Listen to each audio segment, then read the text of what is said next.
أعوذ بالله من الشيطان الرجيم. بسم الله الرحمن الرحيم. الحمد لله رب العالمين، بارئ الخلائق أجمعين، باعث الأنبياء والمرسلين، ثم الصلاة والسلام على خير خلقه العبد المؤيد والرسول المسدد، حبيب إله العالمين أبي القاسم المصطفى محمد،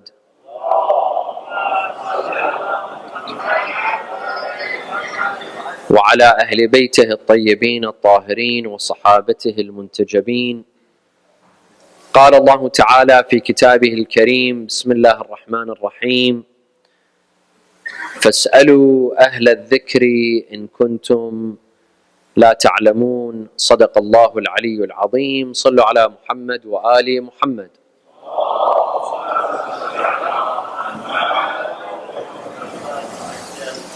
The past century has been a great century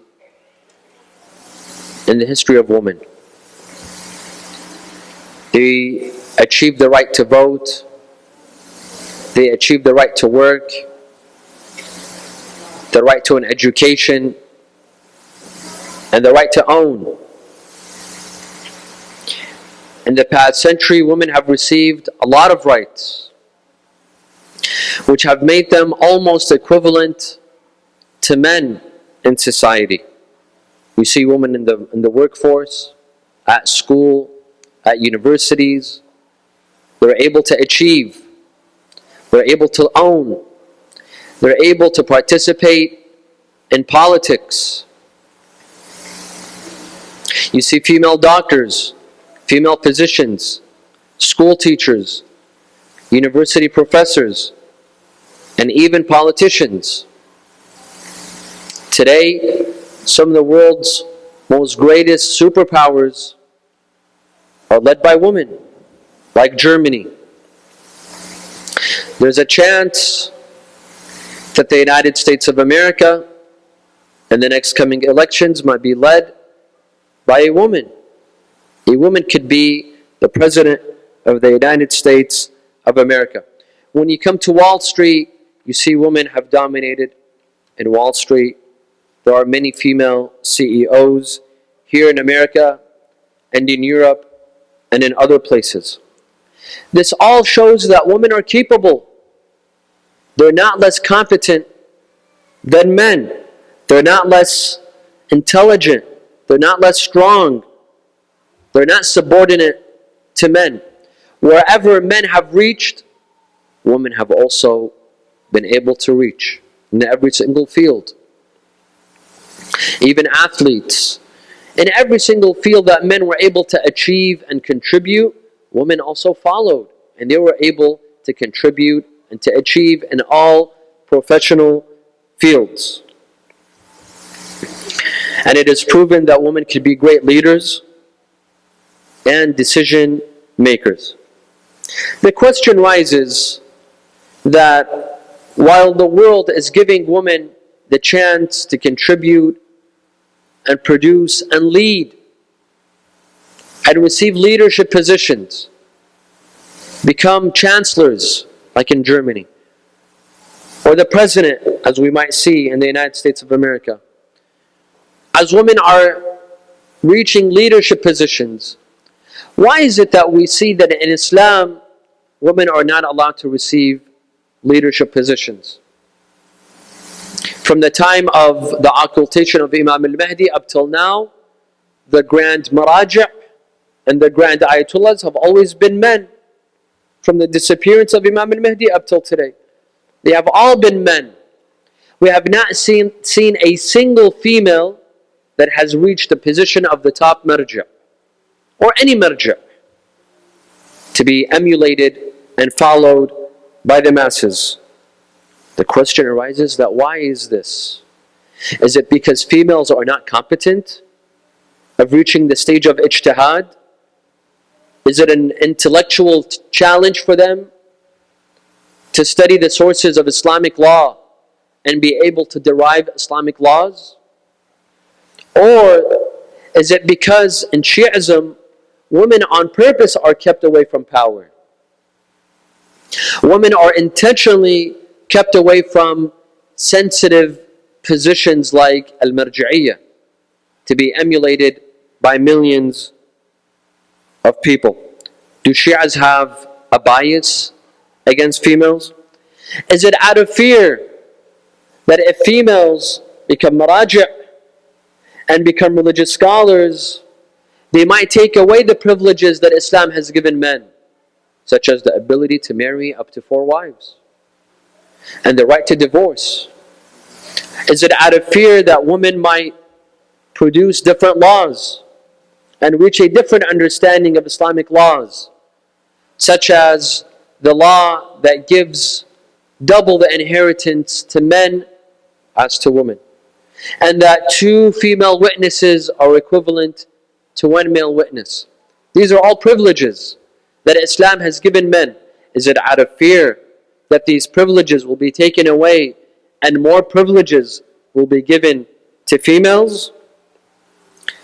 Tonight, my dear brothers and sisters, we'd like to examine number 1. Historically speaking, were there any female jurists and mujtahids, females, in Islamic history and in the history of Shi'ism, or no? This is 1. Number 2, does Islam prevent women from being maraji'? We shall see if there are possible reasons why Islam might prevent women from being maraji', and we shall study them carefully. Are these actually good reasons to keep women away from that level or no? And finally, we will give our humble opinion on this topic. But first, a loud salawat.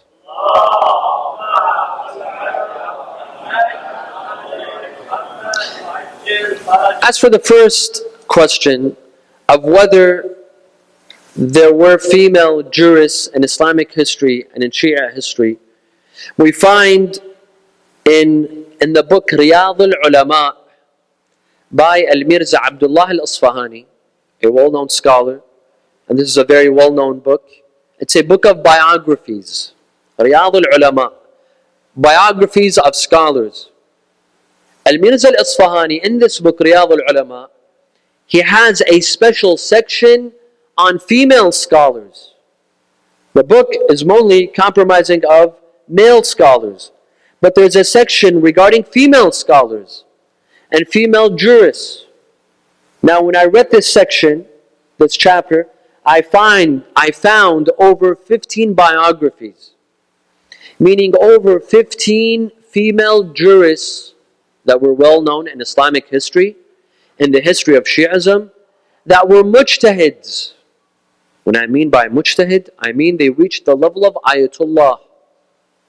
Ayatullah, females. And some of them were emulated. They were followed. They wrote books. Just like male scholars, they wrote books on fiqh, on usul, on jurisprudence, Islamic legal theory, biographies, rijal, even tafsir. They were not less competent. And some of them, their books were so valuable that other male jurists benefited from them, as we shall see. Al-Mirza al-Asfahani, he testifies that some of these books written by female jurists, I benefited from. My father benefited from, he says. Number 1, he mentions the name of Fatima Sitt al-Mashayikh. Fatima was her first name. Sitt al-Mashayikh means the female jurist, or the mistress of the jurists. Sitt al-Mashayikh. This is a high position. She was the daughter of Al-Shahid al-Awwal, Muhammad ibn Makki al-Amili, the author of Al-Lum'a al-Dimashqiyya, very well-known book. Al-Lum'a al-Dimashqiyya is a book that we read in the Hawza, and we cannot graduate if we don't read and study and teach Al-Lum'a al-Dimashqiyya. The author of this book, Al-Shahid al-Awwal, Muhammad ibn Makki al-Amili, his daughter, Fatima, was a scholar, was a jurist. Al-Hurr al-Amili, a well-known scholar, the author of Al-Wasa'il al-Shia, he has a book on biographies called Amal al-Amil. It's well known to Hawza scholars. In his book Amal al-Amil, he writes the biography of Sitt al-Mashayikh, Fatima Sitt al-Mashayikh. He says, Fadila, Faqiha. She was a great scholar, great jurist. Faqiha. Faqiha is the female version of faqih. He says that her father would praise her and order women to refer to her in the matters of the laws of salah and the laws of menstruation. And he would order females to pray behind her. Now, if we analyze this, when we see that her father would order females to refer to her meaning what? Taqleed. What's taqleed? He would tell women to follow his daughter. Instead of referring to him and asking him for questions, they could refer to his daughter. Another female, Ali, the wife of Ash-Shahid al-Awwal, Fatima's mother. So Fatima was a jurist and her mother was a jurist, the wife of Ash-Shahid al-Awwal. A great scholar, a great jurist, and again, her husband would ask women to refer to her in some questions. Instead of referring to him, he would ask them to refer to her. Again, this was a form of taqleed, a taqleed of a female. Another female jurist was Hamida al-Ruwaydashtiya from the city of Isfahan in Iran.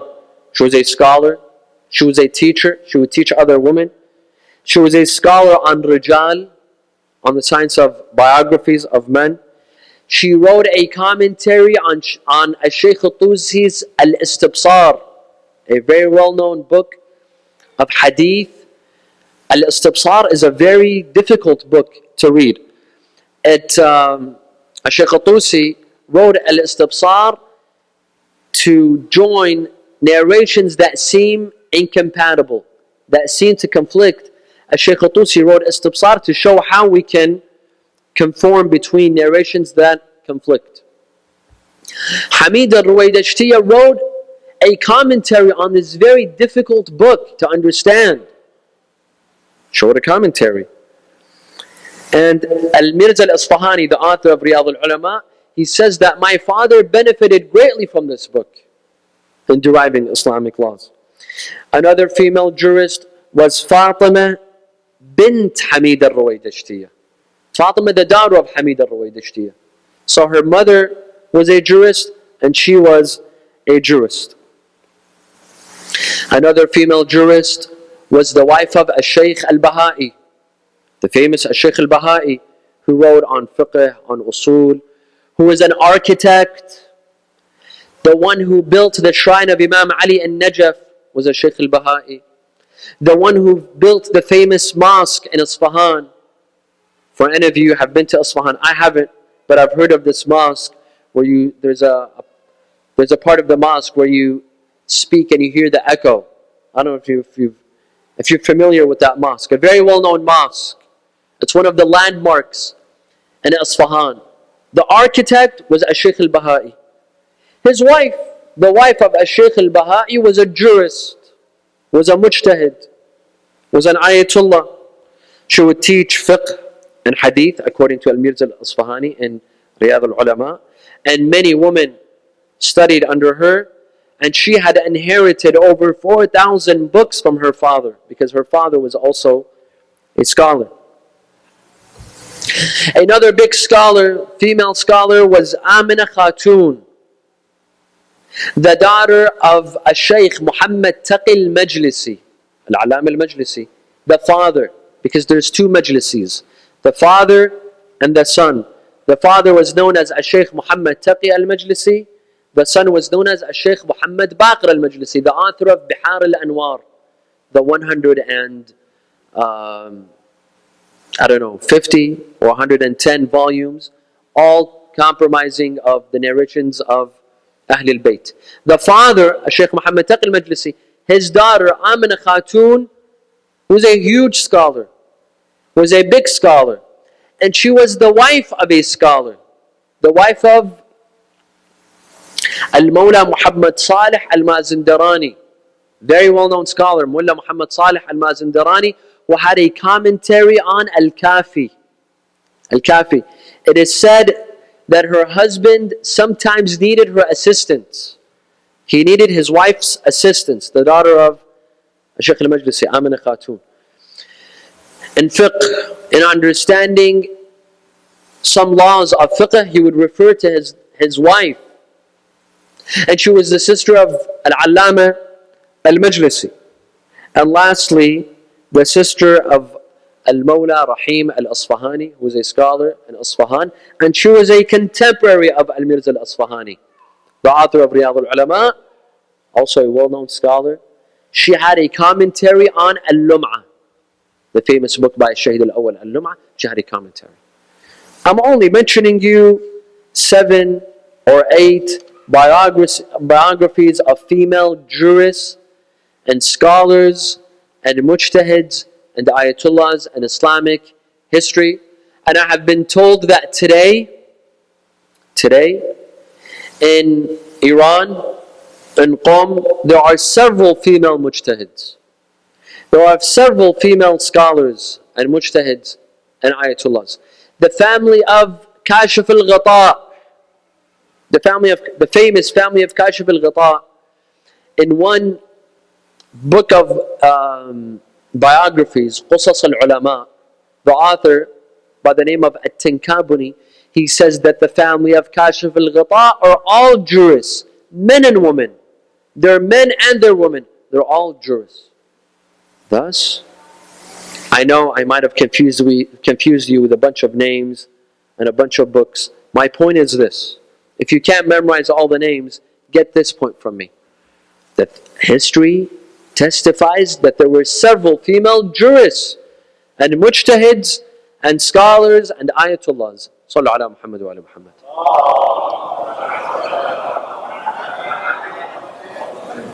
Now we come to the second question. Does Islam allow females to become grand mujtahids and grand ayatollahs and maraje'? Most scholars say no. That is the classical opinion. The traditional opinion, the classical opinion says no. However, there are some other scholars that came and reread this law. They said, why? Why can't females become maraja'? What is your proof? What is your proof that females cannot become maraja'? And one of the foremost scholars that came and debated this law and came and said that, you know what? Females can become maraja' was Ayatollah Sheikh Muhammad Mahdi Shamsuddin from Lebanon. This great scholar, intelligent scholar, progressive scholar. He came and he wrote a book, an entire book, and he brought up all the verses, the narrations, anything that could be used against keeping women, away from marja'iyah. He said, none of this is enough. None of this says that women cannot become maraja'. So can women become maraja' or no? Let's see. Let's see what are the proofs and evidence that is used against women from reaching marja'iyah, and let's see, does it say that or no? Sallu ala Muhammad wa ala Muhammad.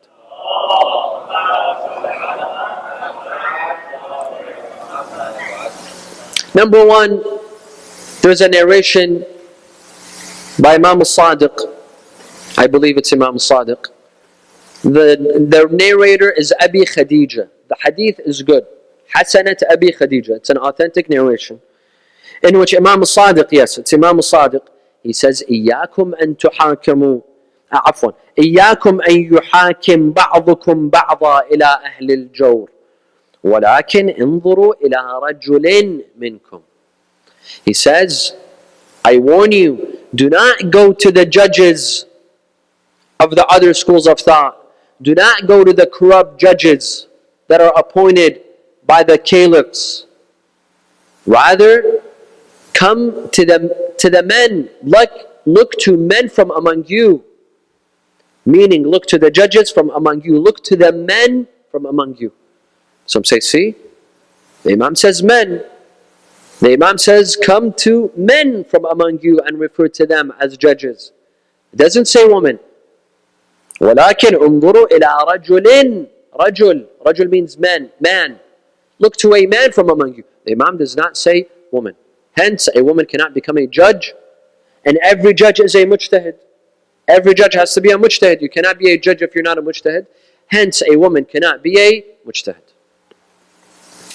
First of all, according to As-Sayyid Al-Khoi, who no one questions the knowledge of Sayyid Al-Khoi and his caliber, his intellectual caliber, Sayyid Al-Khoi says that this narration has nothing to do with who can be a mujtahid, a man or a woman.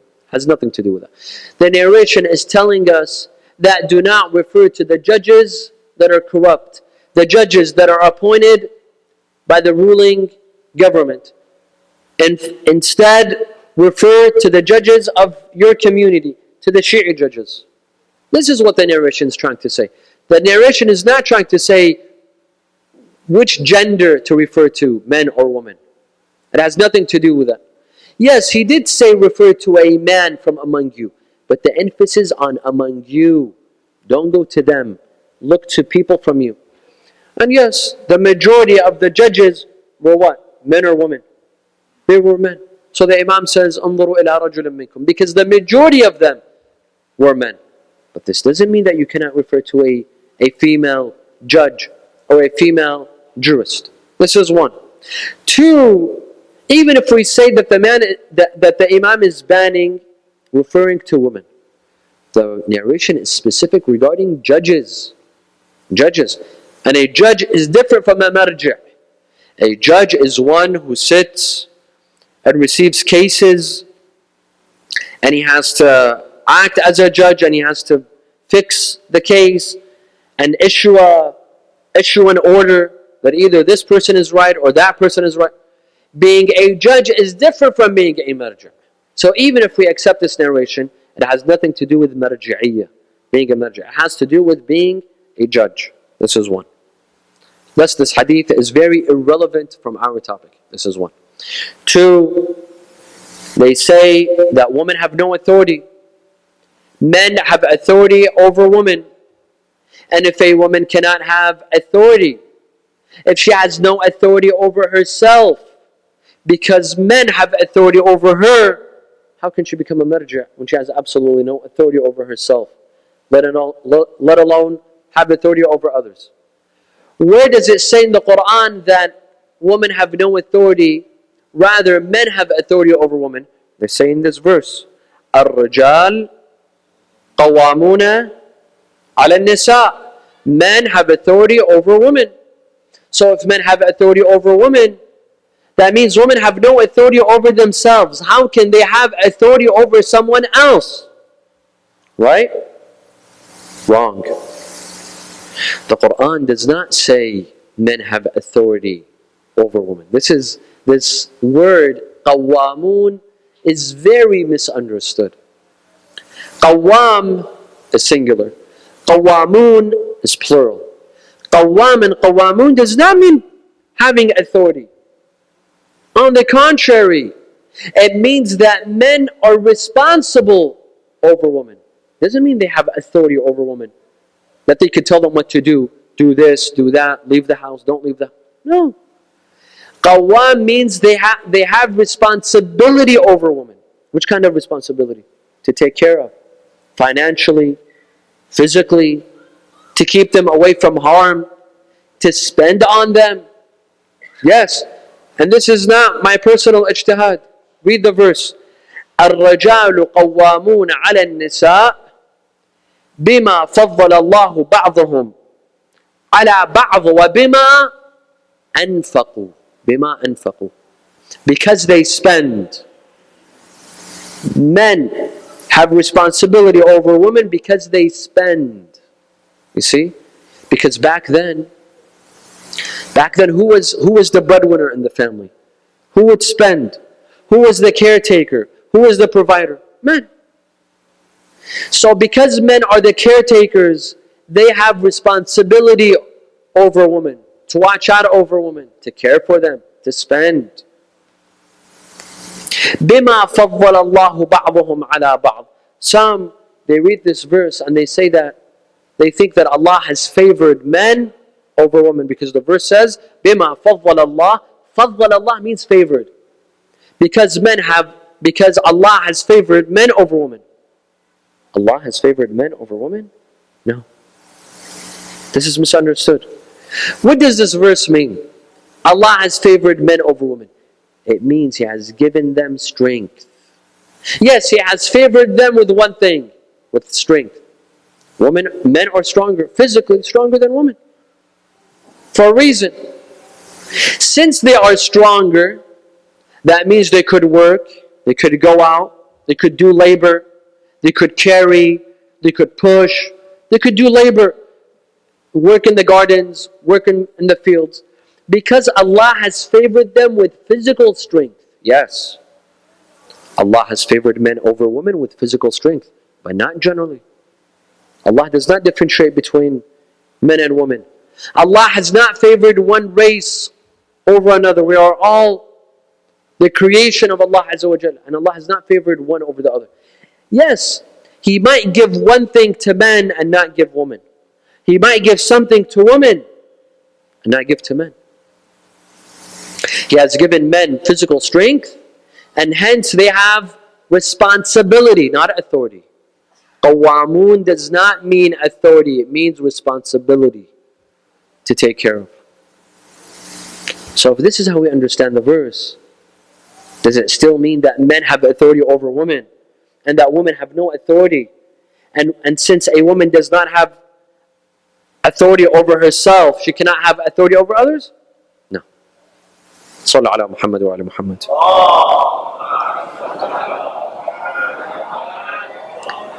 I think I'm going to get myself in trouble with the brothers today. But as long as I win points with the sisters, that's fine. Another reason given to say that women cannot become Maraje, they say, there's a hadith by Rasulullah sallallahu alayhi wa sallam, when he heard that in Persia, the emperor of Persia by the name of Kisra, he died, and his daughter came to power. She became the empress of Persia. Rasulullah stated, لَنْ يَفْلِحَ قَوْمٌ وَلُّوا أَمْرَهُمْ إِمْرَأَةً. A people who give their power to a woman will never succeed, will not succeed, because they've given their power to women. They've given their affairs, they put their affairs in the hands of a woman. You see, Rasulullah says if a group of people follow a woman and they put their affairs in the hands of a woman, they will fail, they will end up in failure. First of all, this hadith has a weak sanad. It has a weak chain of narrators. Look, refer to the hadith. In fact, let me give you a general law. Most of the narrations narrated by Rasulullah sallallahu alayhi wa alihi have a weak chain of narrators. Most of the narrations narrated by Rasulullah sallallahu alayhi wa alihi. The narrations narrated by our imams, they have a good chain, some of them. But the narrations that are narrated by Rasulullah, many of them are narrated by the Sahaba, not by the Ahlul Bayt. And many of the Sahaba we don't know, are they credible, are they not credible, are they thiqah, not thiqah, can we rely on them or not? And hence many of the prophetic narrations are unreliable. Now this is another story. This is one. Number two, Rasulullah sallallahu alaihi wasallam definitely does not mean that if a group of people give their affairs to a woman that is wise, that knows what she's doing, this will end to failure. No. Rasulullah is speaking about a female that is not wise, that does not consult, that wants to rule in dictatorship, without a council, without a parliament, without a congress, without advisors. Yes, I'll tell you that as well. If a group of people want a female to rule them without a congress, without a parliament, in dictatorship, they will fail. And not just a woman, a man as well. if a man rules without Congress, without a parliament, without advisors, he will fail. طيب. This is two. Number three, Rasulullah is talking about politics. Even if we accept this hadith, he's talking about the political world, and we're not talking about politics. We're talking about what? The religious world. We're talking about a religious scholar that derives laws. She writes her laws in a book, and then she gives us this book and she says, implement this book. This hadith is irrelevant. It is not talking about religious scholars. It's talking about a politician. It's talking about the political world. But it has nothing to do with us. Sallu ala Muhammad wa ala Muhammad.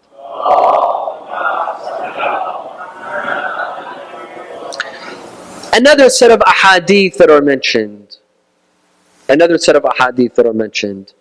Are several narrations mentioned in Nahj al-Balagha. In Nahj al-Balagha, there are several narrations in which Amir al-Mu'mineen, Imam Ali alayhi salam, he seems to put down women. In several sermons, in several lectures, he refers to women in a, not in a good way. And I'll mention to you these narrations. Some of them say that women should not be, you should not seek advice from a female. Other narrations in Nahj al-Balagha say that women have weak minds, weak bodies, and weak souls, and so on and so forth. That women, they have weak faith and weak minds. This is in Nahj al-Balagha. And this, maybe for some of you this is not new, for others it is new. This has been a matter of controversy. That how could Imam Ali alayhi salam, Imam Ali the all-wise, he degrades women and he disrespects women in these narrations? How? This doesn't make sense. What is he talking about? The answer. Number one, of course there's a debate regarding the sanad of Nahj al-Balagha. Today in Hawza, there's a debate. That is everything in Nahj al-Balagha authentic or not authentic? Today many scholars say that the sanad of Nahj al-Balagha is not clear. All of his narrations, all of the sayings of Imam Ali, it doesn't have a clear sanad. This is one. That is why you will see that Shaykh al-Kulayni and al-Kafi, he'll have the same sermon as Imam Ali but in a different version. Shaykh al-Kafi has a different version than in Nahj al-Balagha. So this is one. There's a problem of transmission, chain of narrators. This is one. Number two, Imam Ali is definitely not talking about wise women. A woman who's wise, who has knowledge, who has experience. She cannot be asked for advice. For example, he says, وَإِيَّاكُمْ وَمُشَاوَرَةَ النِّسَاءِ فَإِنَّ رَأْيَهُنَّ إِلَىٰ أَفٍ. Be careful, do not seek advice from women. He's definitely not speaking about a wise woman, someone who has experience in this world, someone who has knowledge. If he's speaking about women in general, this is impossible. Imam Ali alayhi salam would not be speaking in general terms about women in general that should not be advised. This is one. Two, these narrations have to be reinterpreted. He's speaking about a specific group of women. Women, they're not wise. Women that don't have experience. Women that have, or women that lack knowledge. That has to be reinterpreted. Or, according to some scholars, they say that Imam Ali alayhi salam was speaking regarding a specific woman. A specific woman. He was not speaking about women in general. That women should not be advised, they should not lead, they have weak faiths, they have weak minds. He was speaking about a specific woman, and that woman was whom? He was speaking about Aisha. And if you look closely, most of these sermons were delivered after the battle of Jamal. They were not given before. They were given after the battle of Jamal. Well, you might ask then, why doesn't Imam Ali alayhi salam mention her name specifically? Or tell us that it is Aisha. You see, it was sensitive times. After all, this was the wife of Rasulullah. And people had high regard for her. She was the wife of Rasulullah. People had respect for her. He was giving them indirect messages. Indirect messages. For those that are smart, for those that are intelligent, they knew what Amir al-Mu'mineen was talking about. He was talking about a specific woman. They knew that he was not speaking about women in general. How? When his wife is Fatima al-Zahra alayhi salam. When there was a woman like Khadija, was he speaking about Fatima al-Zahra alayhi salam? That women have weak faith? Was he talking about his wife as well? Definitely not. He was speaking about a specific female. Sallu ala Muhammad wa ala Muhammad.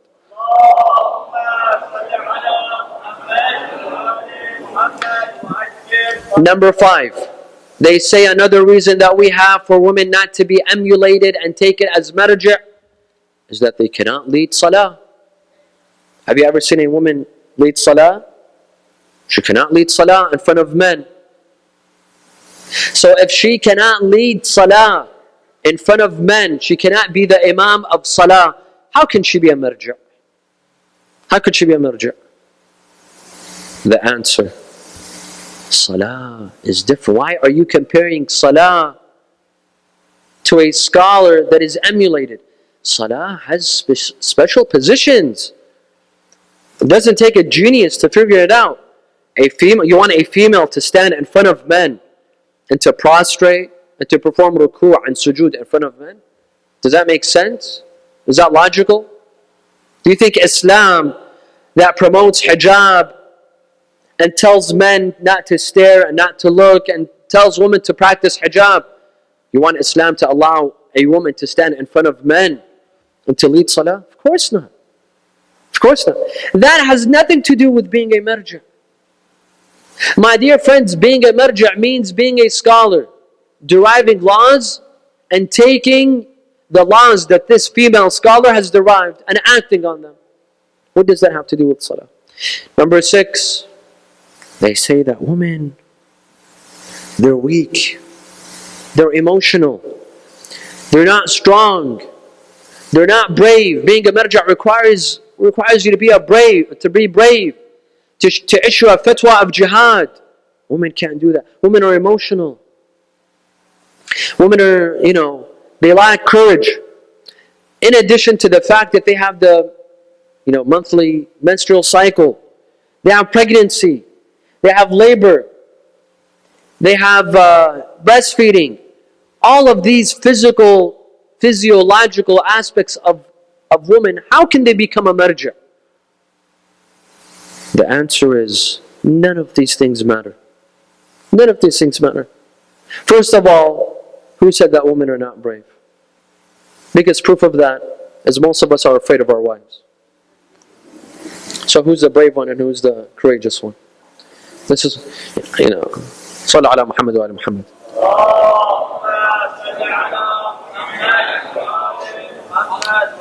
I'll say this story and we'll move on. It just crossed my mind. They say that a scholar had a speech, but right before his speech, he got in an argument with his wife. He was he was planning on talking about a specific topic, but because he got in an argument with his wife, he came and he gave a speech anti-woman. Everything that maybe he mentioned the narrations in Nahj al-Balagha, I don't know. Everything that he had regarding women, he mentioned it. He made the woman seem like the Antichrist. And then he said, you know what, I have a question. Which one of you is satisfied with his wife? Who's satisfied with his wife? If you're not satisfied with your wife, please stand up. They say that everyone in the majlis stood up, except one man in the corner. He said, Alhamdulillah, at least one of us is satisfied with his wife. He said, no, Shaykhna, my wife broke my leg. I can't stand.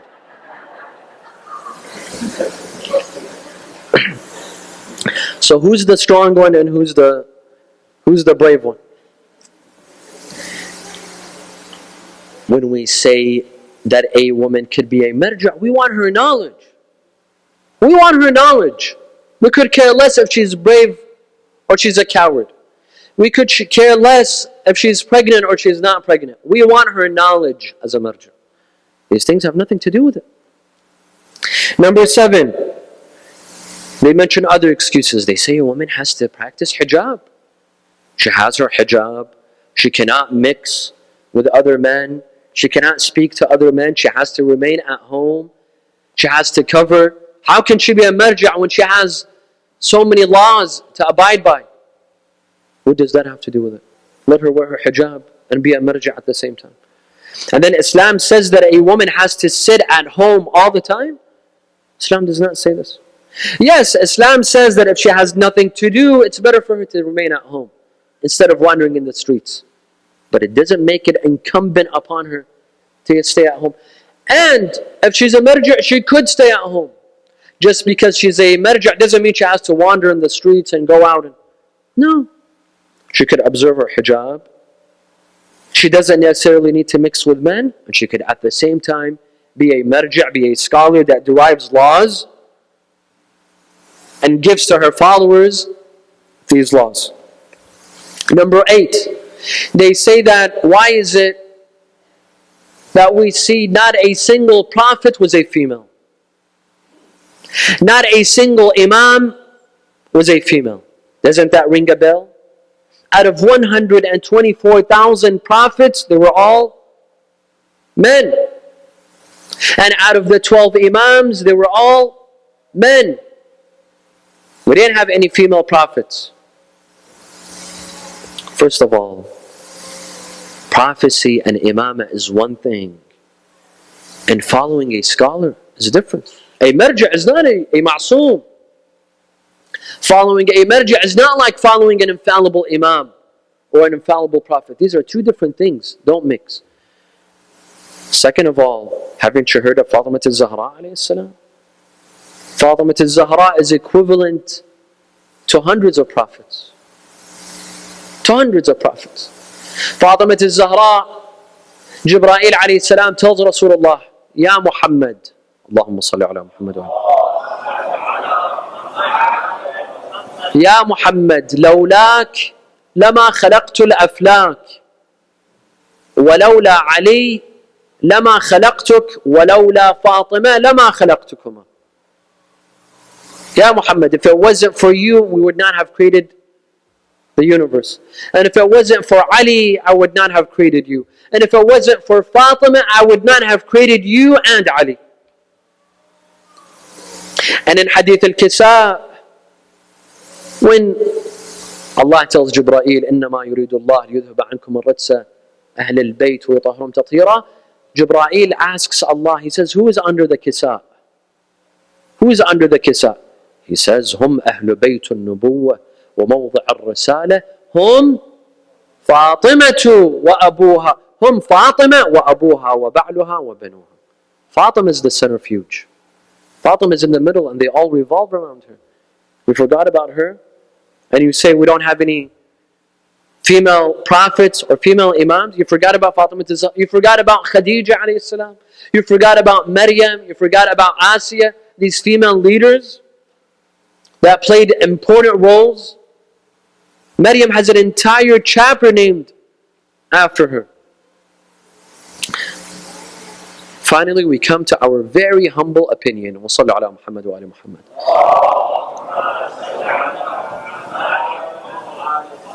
You see, my dear friends, what is our evidence on taqleed? And this is good to know, because a lot of people come and say, why do we perform taqleed? Why is it that we perform taqleed? Why can't I derive my own laws and do as I please?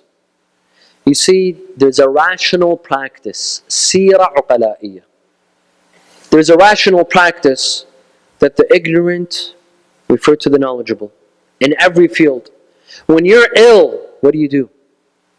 You take whatever medicine that you want, you refer to a doctor. When your car breaks down, you take it to a mechanic. When you have a legal issue, you go to a lawyer. When you have a problem at home, you go to an engineer, and so on and so forth. This is logical practice, rational practice, that you refer to the experts in every field. Correct? And the imams, they approved of this practice. When an imam approves a practice, that means it's legitimate. When an imam sees a person performing something and he remains quiet, doesn't that mean that that practice is allowed? Yes, because he approved it. Taqreer al-ma'soom. Taqreer al-ma'soom is when a ma'soom approves a behavior, that means it's halal, it's okay. Sometimes the imam approves the behavior of an individual, and sometimes he approves the behavior of people. Rational practice, the practice of rational people. Rational people, they refer to the experts. Now these experts, they don't care what their gender is. If you have a cold, do you have to refer to not a cold. If you have an illness, do you have to refer to a male doctor? No. You can refer to a female doctor. When you have a legal issue, do you have to refer to a male lawyer? No. You refer to female lawyers as well. Female engineers, female judges, female physicians, in every field, financial consultants. You refer to men and to women. Because gender does not matter. You want knowledge. And it's the same thing with religion. We want a risala amaliyah. We want someone who's done their homework and has reverted to the original sources and then gives us their book and says, these are my derived laws. Now what difference does it make? Is it a man or a woman? As long as that person's intelligent, we trust their intelligence, we trust their mind, and they give us, these are their laws. And by the way, this is not just my personal opinion. Some of the greatest scholars, they had this opinion, even though they did not issue the fatwa. Not issuing a fatwa, that's another story, because that requires courage. Sheikh Muhammad Hossein Al Qazwini, one of the greatest scholars, this was his opinion, that women can become Maraje. Sayyid Muhsin Al Hakim, one of our greatest scholars, he said you could refer to female scholars. But he didn't give a fatwa. But academically, that was his opinion. Sayyid Al Khoi, after reaching the same opinion, but at the end he says, but however, I think that from Islam's taste, I don't think it would allow a woman to be a marja. Why? He says because of her hijab, because she can't lead salah, because no prophet and imams were females. Out of all of this, I understand that it is from Islam's taste that a woman cannot become a marja. I don't understand this. Why? Hijab has nothing to do with it. Prophets have nothing to do with it. Praying, we understood why a woman cannot pray.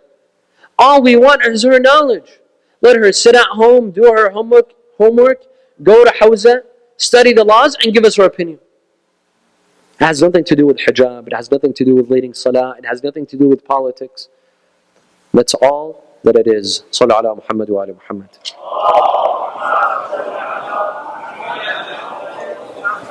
From here, I encourage my dear sisters.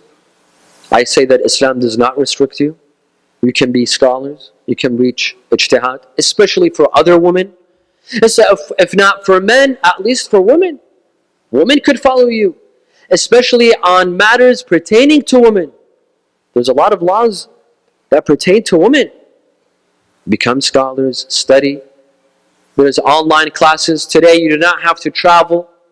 There's online classes, there's online houses. You can study and you can become jurists. And let's give females leadership roles. Females, they think differently.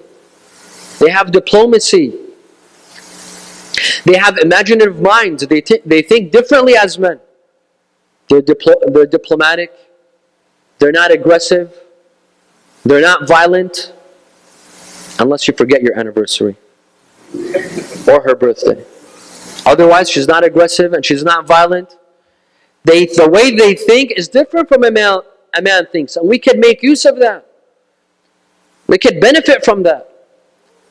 And plus, just like other maraja, they could have set of advisors, counsels from men and women, from specialists.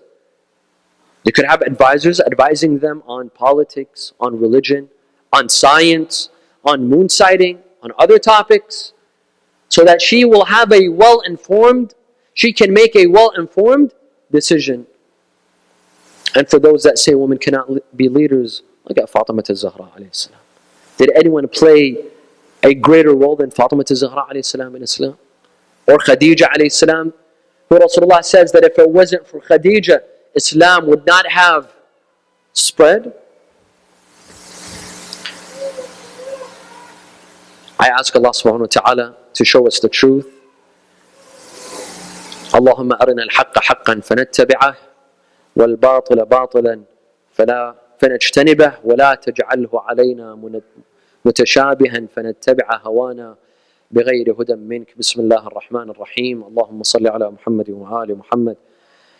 اللهم لا تدع لنا ذنبا إلا غفرته ولا هما إلا فرجته ولا عيبا إلا سترته ولا خوفا إلا آمنته ولا رزقا إلا بسطته ولا شملا إلا جمعته ولا مرضا إلا شفيته ولا غائبا إلا حفظته وأدنيته ولا حاجة من حوائج الدنيا والآخرة لك فيها رضا ولنا فيها صلاح إلا قضيتها ويسرتها يا أرحم الراحمين. اللهم إني أسألك أن تجعل فيما تقضي وتقدر من الأمر المحتوم في الأمر الحكيم من القضاء الذي لا يرد ولا يبدل أن تكتبنا من حجاج بيتك الحرام المبرور حجهم المشكور سعيهم المغفور ذنوبهم وأن تجعل فيما تقضي وتقدر أن تطيل عمري في خير وعافية وتوسع في رزقي وتجعلني ممن تنتصر به لدينك ولا تستبدل به غيري. أعوذ بجلال وجهك الكريم أن ينقضي عني شهر رمضان أو يطلع الفجر من ليلتي هذه ولك قبلي تبعة أو ذنب تعذبني عليه ولأرواح المؤمنين والمؤمنات. نقرأ سورة الفاتحة مع الصلوات.